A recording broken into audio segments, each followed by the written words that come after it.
জুলাই গণঅভ্যুত্থানের স্মৃতি সংরক্ষণে আজ থেকে সবার জন্য খুলে দেয়া হলো জুলাই অভ্যুত্থান স্মৃতি জাদুঘর, যা দেখতে সকাল থেকে ব্যাপক উপস্থিতি নানা শ্রেণী পেশার মানুষের। যদিও উদ্বোধনের দিন বিকেলে কিছুক্ষণের জন্য জাদুঘরে প্রবেশ করতে পারেন দর্শনার্থীরা। জাদুঘর কর্তৃপক্ষ জানায়, দর্শনার্থীদের ভিড় নিয়ন্ত্রণ এবং সুশৃঙ্খল প্রবেশ নিশ্চিত করতে সময়ভিত্তিক টিকিট ব্যবস্থা চালু করা হয়েছে।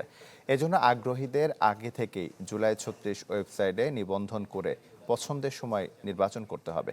অনলাইন টিকিট সংগ্রহের পাশাপাশি নির্ধারিত সময় অনুযায়ী প্রবেশ করতে হবে। কোনো দিনের সব স্লট পূর্ণ হয়ে গেলে পরবর্তী দিনের খালি থাকা সময় বেছে নিতে হবে।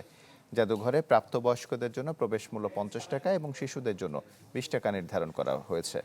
প্রতিদিন সকাল 11টা থেকে বিকেল 5টা পর্যন্ত অনলাইন কিংবা অফলাইনে টিকিট সংগ্রহ করে দর্শনার্থীরা জাদুঘরটি ঘুরে দেখতে পারবেন। খুনি হাসিনা এত লোক মানুষ মাইরা আজকে এত ক্ষমতা খাটা আজকে কোনোদিন টিকতে পারে নাই। আজকে তার পলায় বিগত দিনে যাইতে হয়েছে। আজকে তার ঘর বাসস্থান আজকে তার জাদুঘরে পরিণত হয়েছে। বাংলাদেশে যেন আর কখনো যেন আমরা এরকম দেশের মানুষকে জনগণকে যেন আর কোনো অত্যাচার এবং বিবরণ কোনো কিছু যেন না করতে পারে এই আশা করি। আজকে যেহেতু মুক্ত হয়েছে, তাহলে কিভাবে কি ঘটছে ও কিভাবে কাটাইছে ওই স্বৈরাচারের ওই ফেরাউনের পর এগুলো দেখবো, স্মৃতিগুলো দেখবো। যেই ক্ষমতা আসবে ওনার উচিত এটা মাথায় রাখা যে আল্লাহ যাকে ইচ্ছা ক্ষমতা দান করেন, আবার যাকে ইচ্ছা তার কাছ থেকে ক্ষমতা কেড়ে নিতে পারেন।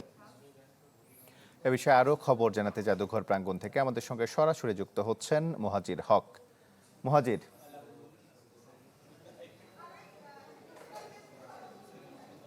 বাংলা কিউআর যেখানে নগদ পেমেন্ট সেখানে। সারা দেশে 10 লাখেরও বেশি মার্চেন্টে নগদে পেমেন্ট করুন খুব সহজে।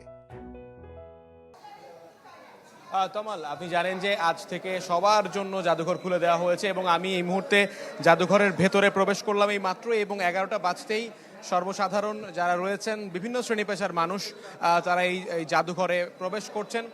মূলত আমরা দেখলাম যে জাদুঘরে প্রবেশের পর থেকেই বেশ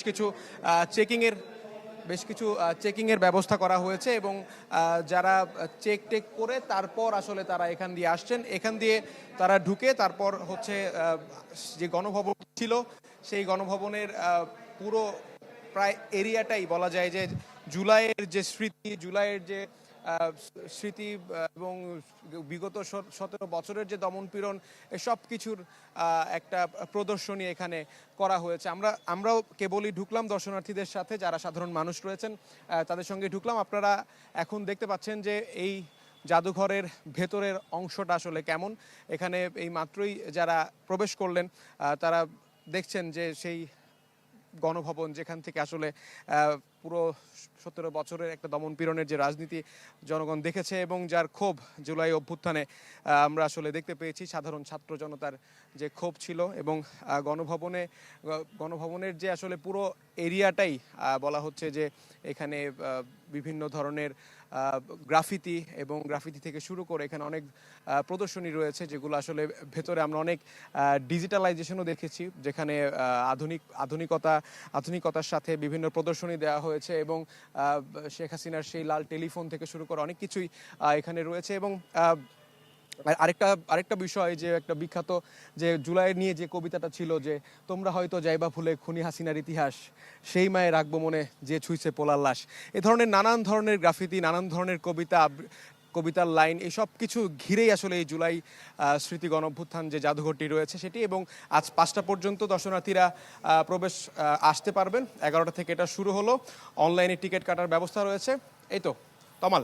মুহাজির, আপনাকে ধন্যবাদ। জুলাই স্মৃতি জাদুঘর থেকে আমাদের সঙ্গে যুক্ত হয়েছিলেন মুহাজির হক।